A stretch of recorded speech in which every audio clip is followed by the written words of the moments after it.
당신의 구주이십니다. 예수님은 우리 모두의 구주이십니다. 영어로 하겠습니다. Jesus is my Savior. Jesus is your Savior. Jesus our Savior. 예, 못하는 영어지만 한마디 했습니다. 왜냐하면 로마서 8장 5절부터 11절의 이 말씀을 이해하기 위해서는 예수님이 여러분과 저의 구주이신 것이 확실해야 이 말씀에 대한 이해가 생깁니다. 그러면 제가 묻겠습니다. 예수님은 당신의 구주이신 것을 믿으십니까? 아멘. 사도 바울이 예수 그리스도가 구주이신 것을 믿고 신앙생활하는 로마 교회 성도들에게 지금 신자의 삶을 이 세상 속에서 어떻게 살아내야 하는가를 가르치면서 오늘 본문에는 5절부터 11절까지지만 5절, 6절을 먼저 이번 주에 생각할 텐데 육신의 일이라는 것과 영의 일이라는 것을 두 가지로 대조해서 설명합니다. 신앙생활 하는데 하나님의 자녀가 되었는데 예수님이 나의 구주이신 것을 믿는데 우리가 이 땅에서 살면서 이 두 가지 일, 육신의 일과 영적인 일, 이 두 가지가 우리의 삶 속에 공존하고 있다라고 얘기하는 거예요. 그러면 이 육신의 일을 사람들은 다 어떻게 이해하냐면 나쁜 것으로 이해해요. 아주 몹쓸 것으로 이해해요. 가치가 없는 것으로 이해해요. 그리고 영의 일은 좋은 것으로 이해해요. 가치가 있는 것으로 이해해요. 의미 있는 것으로 이해해요. 그래서 이렇게 두 가지를 딱 나누어서 사고하고 이해하고 신앙생활하면 자기 안에 항상 갈등이 있습니다. 육신의 일이 나쁜 것이라는 걸 아는데 영의 일이 좋은 거라는 거 아는데 자기 자신을 돌아보면 자기 안에 영의 일이 많을까요? 육의 일이 많을까요? 육의 일이 많단 말이에요. 그러니까 갈등하는 거예요. 그런데 지금 바울은 로마 교회 성도들에게 영의 일과 육의 일을 이렇게 구별해서 설명하지 않아요. 왜냐하면 지금 사도 바울의 마음속에 로마 교회 성도들 향하여 갖고 있는 거룩한 열정이 그들의 신앙생활의 본질과 가치를 제대로 세워주고 싶거든요. 그런데 로마 교회 성도들이 살고 있었던 약 2000년 전 시대의 사람들의 가치 속에는 헬라 철학이라는 헬라 문화가 그 시대 모든 사람들의 가치관을 지배하고 있었어요. 그리고 특별히 로마에는 로마 신화를 따르는 사람들이 있었어요. 그러니까 그들의 가치관 속에 헬라 철학이라는 개념과 로마 신화라는 개념이 항상 머릿속에 있는 거예요.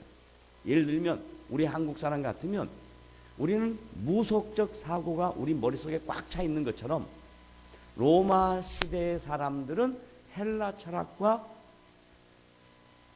로마 신화의 모습이 그 영향력이 그 가치관이 그들의 정신세계와 사상을 지배하고 있었어요.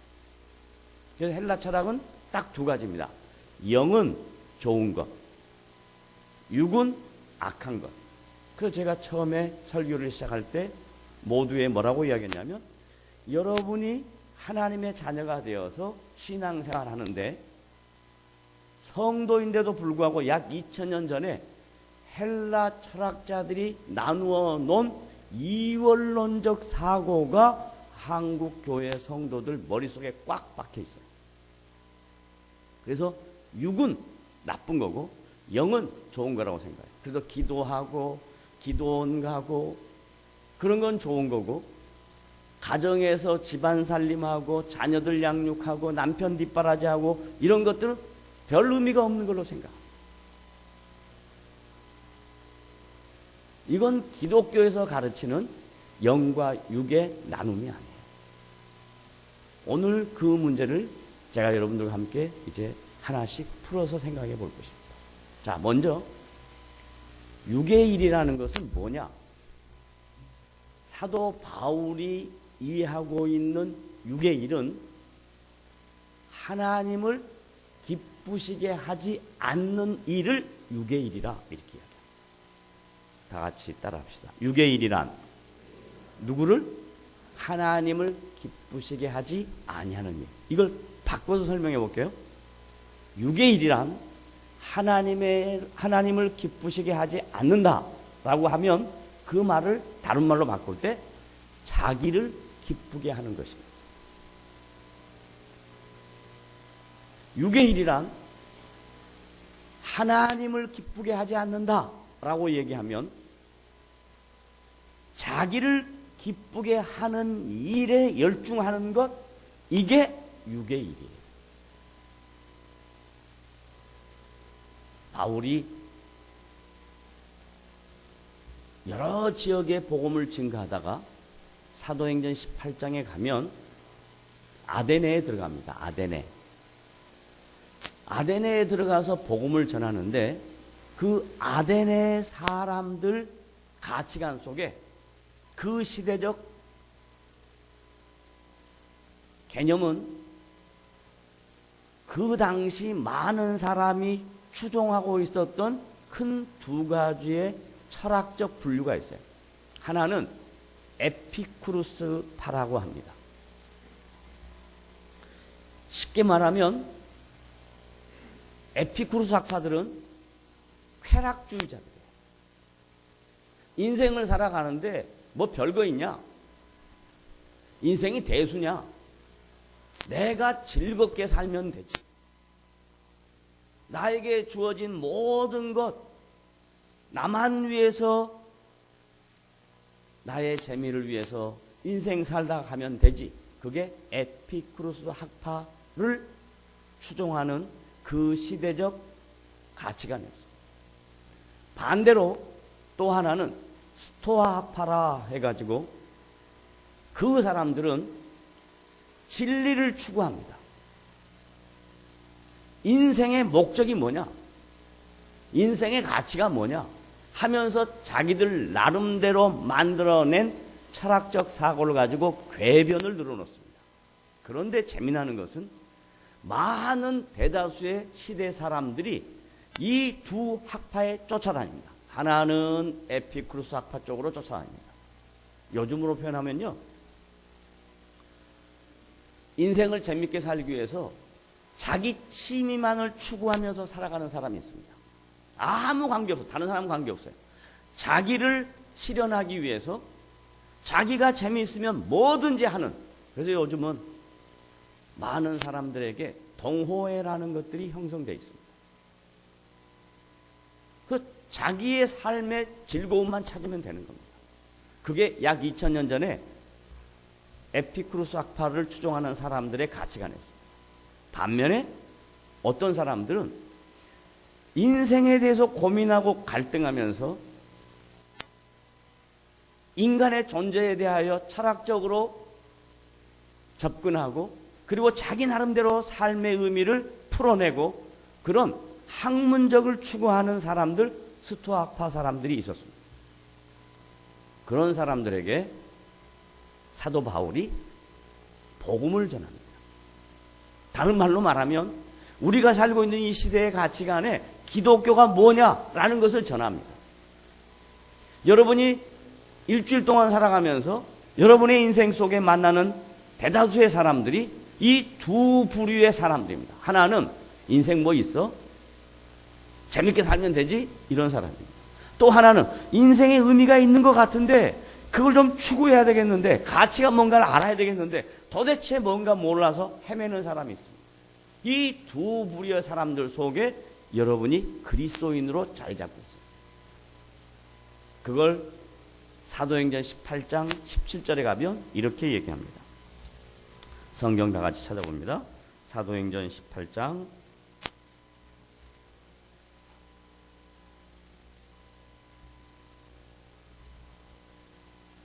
사도행전 17장 18절 죄송합니다. 17장 18절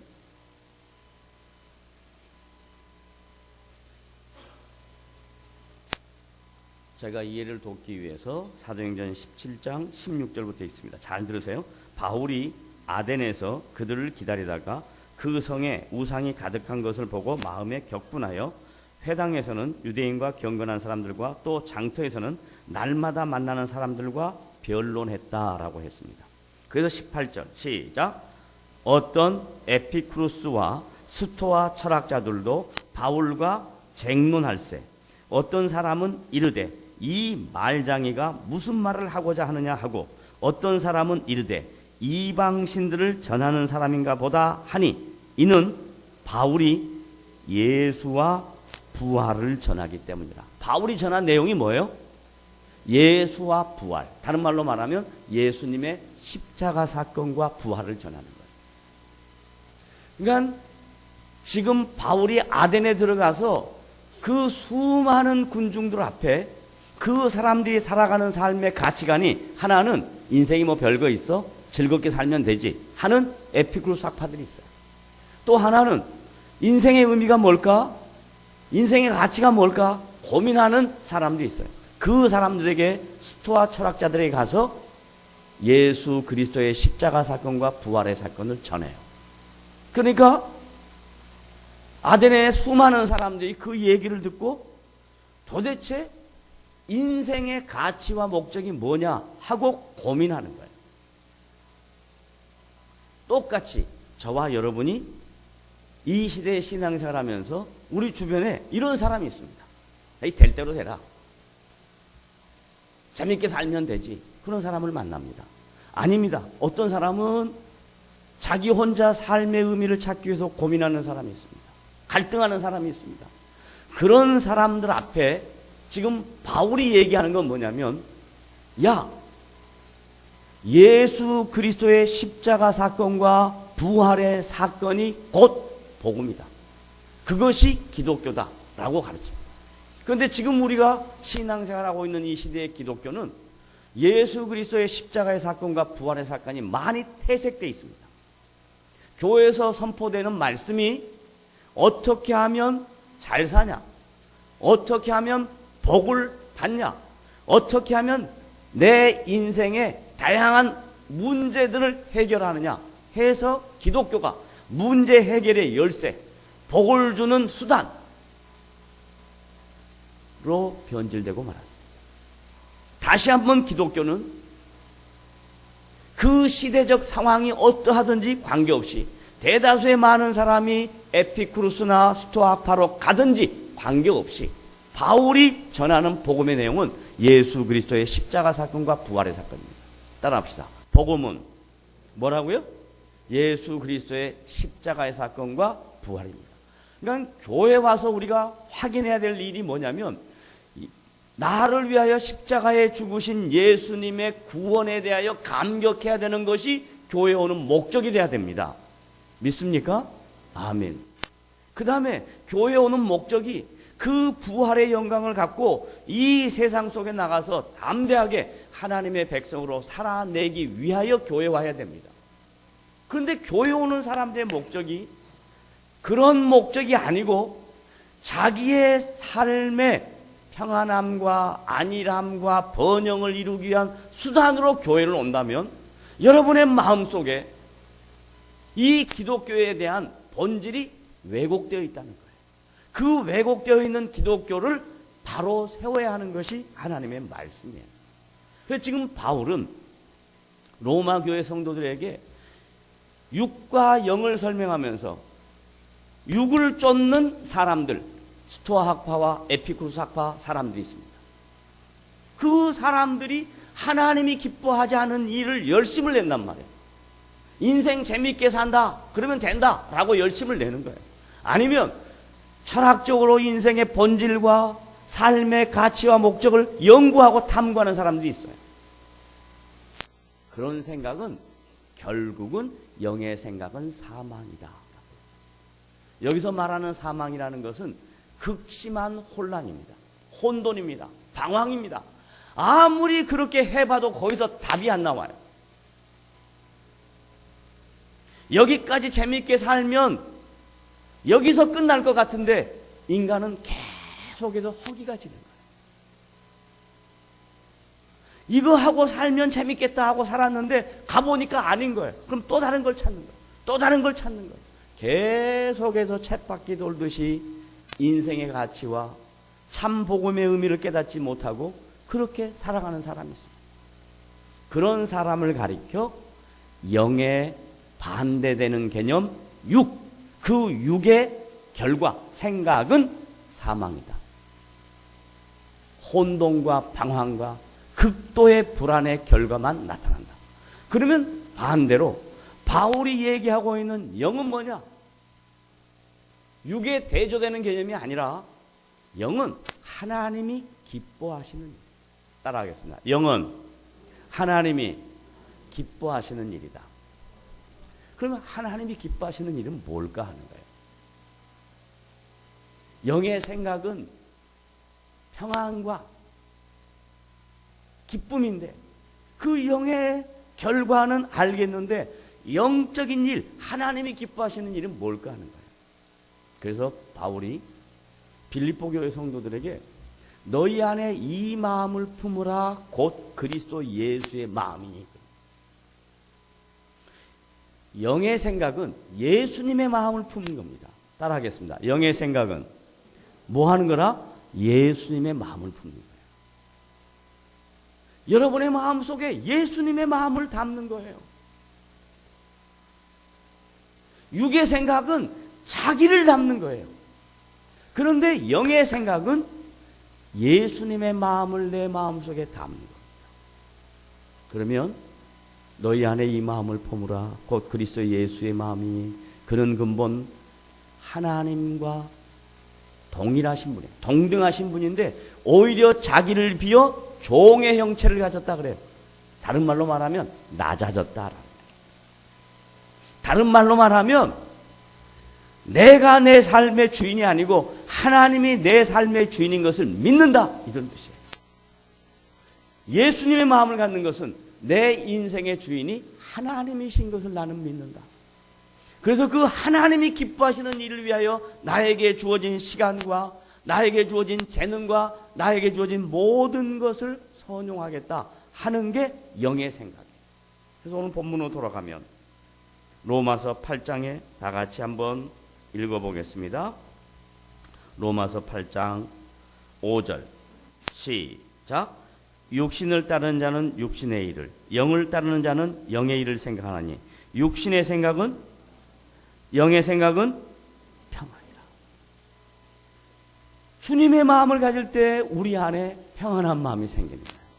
그럼 이제 구체적으로 이런 일들을 초대교회 영적 지도자들이 바울도 고민하고 야고보도 고민하고 신앙생활하면서 갈등을 겪고 고민하다가 얻어낸 답이 있어요.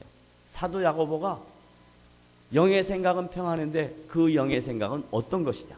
어떤 생각을 할 때, 어떤 마음을 가질 때 내 안에 평안이 임하는가? 야고보서 4장 3장입니다. 야고보서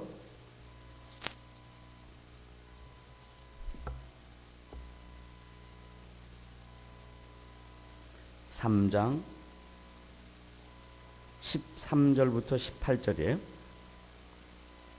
373년입니다. 야고보서 3장 13절 읽습니다. 시작. 너희 중에 지혜와 총명이 있는 자가 누구냐? 자 보세요. 지혜와 총명이 있는 자가 누구냐? 다른 말로 말하면 에피쿠루스나 스토아 철학자들을 쫓는 사람들이 누구냐? 육신의 일을 생각하는 사람들이 누구냐? 묻습니다. 그 다음에 그는 시작. 그는 선행으로 말미암아 지혜의 온유함으로 그 행함을 보일지니라. 그렇게 해야 되는 거 알아요. 지혜와 총명으로 선한 행동을 해야 되는 거 알아요. 그런데 그게 안 되는 거예요. 왜? 자기를 위하여 사니까. 자기가 삶의 중심이니까. 그게 육신의 생각이란 말이에요. 그래서 생각은 지혜와 총명으로 선행을 하고 살고 싶은데 그게 안 돼요. 그래서 야고보가 14절에 이렇게 얘기합니다. 다 같이 시작. 그러나 너희 마음속에 독한 시기와 다툼이 있으면 자랑하지 말라. 진리를 거슬려 거짓말하지 말라. 15절.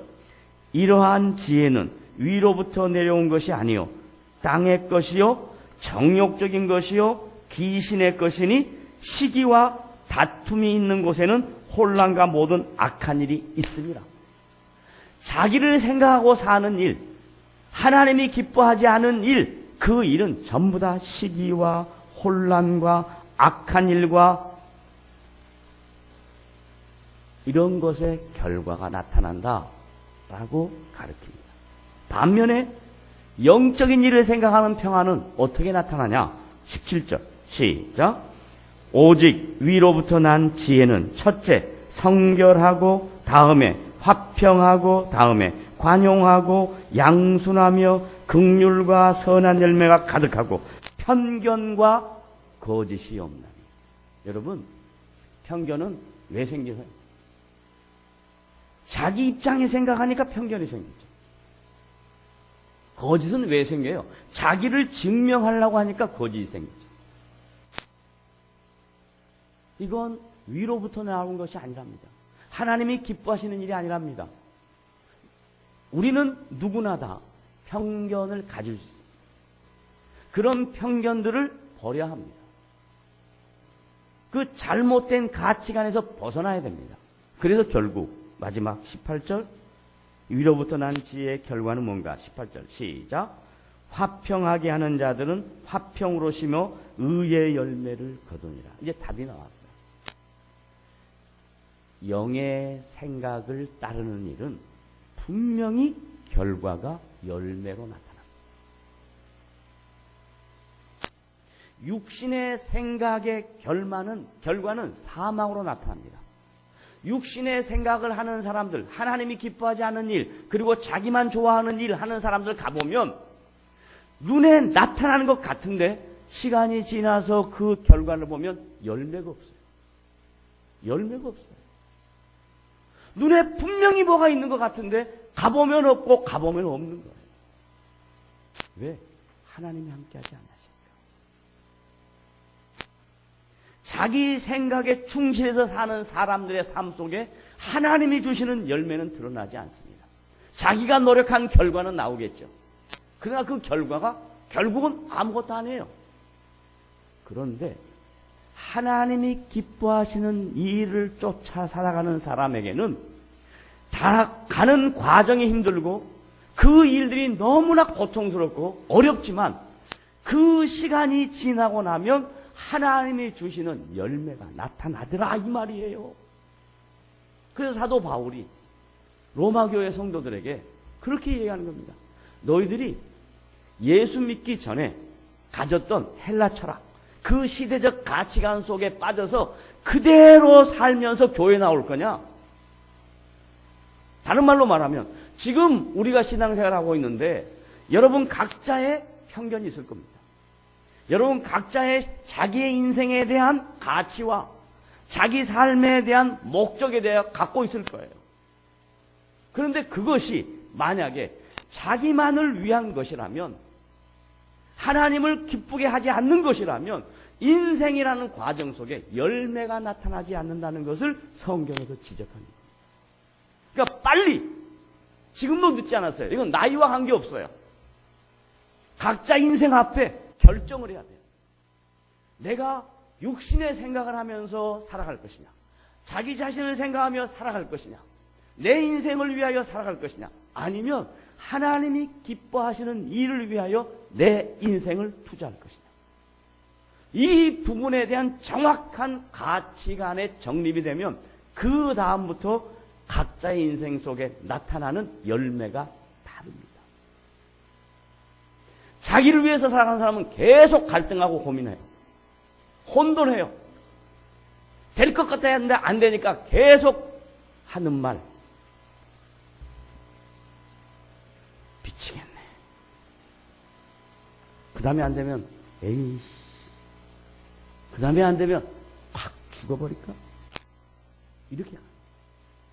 그런데 그런 가치관을 벗어버리고 하나님이 기뻐하시는 일 쪽으로 가면 우리 안에 어떤 마음이 생기냐면 기다리는 마음이 생겨요. 우리 안에 어떤 마음이 생기냐? 하나님이 할 것이라는, 하나님이 일할 것이라는 정말 놀라운 평안함이 우리 안에 있어요. 그래서 영의 생각은, 그 결과는 평안이라 그러잖아요. 이 평안은 자기로부터 절대로 생산해낼 수 있는 성품이 아닙니다. 이 평안은 하나님으로부터만 주어지는 의의 열매의 결과가 평안입니다. 그래서 저는 여러분에게 담대하게 이렇게 말씀을 드리고 싶습니다.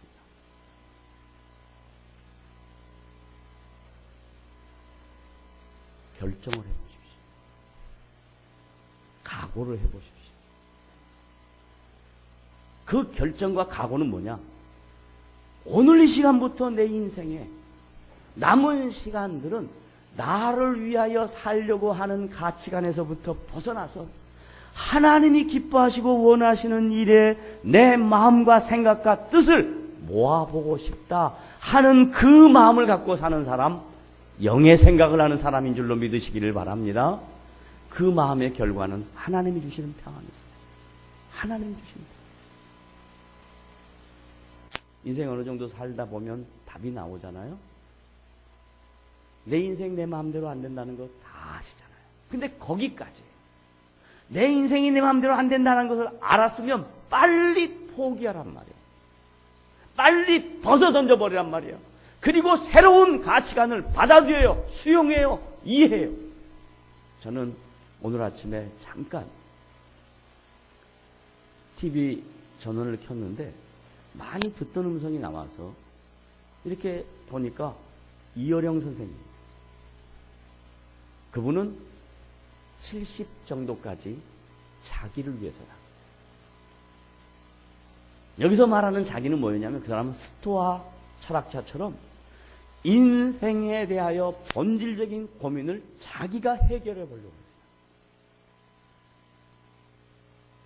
그런데 손녀가 할아버지 구원을 위해서 기도했어요.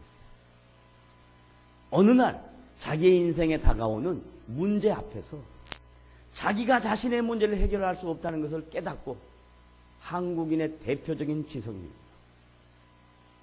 근데 하나님 말씀 앞에서 꼬그라졌어요. 하나님 말씀 앞에서 넘어졌어요. 쓰러졌어요.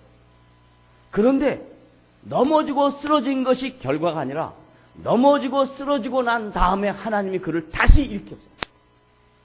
그래서 그가 갖고 있는 인간의 이성이 아니라 하나님의 말씀을 다시 이해하고 난 다음에 인간의 이성을 바라보니까 다른 이야기가 나옵니다. 오늘 아침 하는 말, 내 안에 마음의 평안함이 있다라는 거예요. 자기가 자기의 지성으로 자신의 인생을 돌아볼 때 마음의 평안함이 없었어요. 계속 갈증만 있었어요. 인생의 본질에 대한 추구를 찾다가 갈증만 생긴 거예요. 그런데 예수 그리스도를 만난 순간 바울이 아덴에서 에피그루스아파와 스토아 철학자들에게 쟁론합니다. 변론합니다. 그 말은 뭔 말이냐?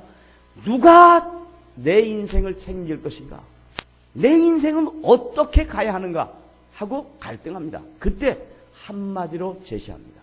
예수 그리스도의 십자가의 죽음과 부활의 사건이 한 인생을 변화시키고 그 내용을 알고 그 복음의 본질 앞에 서면 하나님께서 주시는 그 마음 안에 평안함이 있어서 영의 생각의 결과는 하나님이 통치하시는 아름다운 역사가 나타날 것을 바울이 증거한다 이 말이에요. 근데 이걸 로마교회 성도들이 이해를 잘 못해요. 그러니까 바울은 로마서 8장 7절부터 11절까지 그걸 풀어서 설명해요. 풀어서. 그래서 마지막 11절에 가면, 다음 주에 해야 될 내용인데, 마지막 11절에 가면 어디에 종착하냐? 예수 그리스도의 부활에 종착을 하는 거예요. 저와 여러분은 이미 예수 그리스도의 부활을 믿고 있습니다. 그 부활이 남의 부활이 아니라 나의 부활입니다. 그 부활의 소망을 갖고 사는 성도라면 여러분은 영의 생각을 하고 사셔야 하는 책임이 있습니다. 하나님이 기뻐하시는 일을 위하여 내 남은 여생을 의미 있게 살아야 할 가치가 있습니다. 여러분 어떻게 사시겠습니까? 하나님이 기뻐하시는 일을 위하여 사는 저와 여러분이 될 때 여러분의 인생 속에 의의 열매가 풍성하게 맺혀질 것을 믿으시기를 바랍니다. 아멘. 이 말씀을 묵상하면서 의의 열매가 풍성한 동일한 그리스도인, 똑같이 주어진 인생을 살아가는 삶, 그 사람들의 삶 속에 배워야 할 것, 우리에게 주는 좋은 인생의 모범들 생각해봅니다. 성경에 기록된 수많은 믿음의 선진들이 있습니다.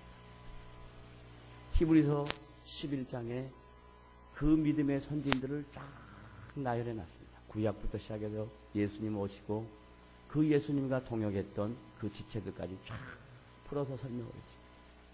그런데 어느 누구의 인생을 봐도 고난 없이 의의 열매가 거두어지는 인생이 아무도 없더라고요.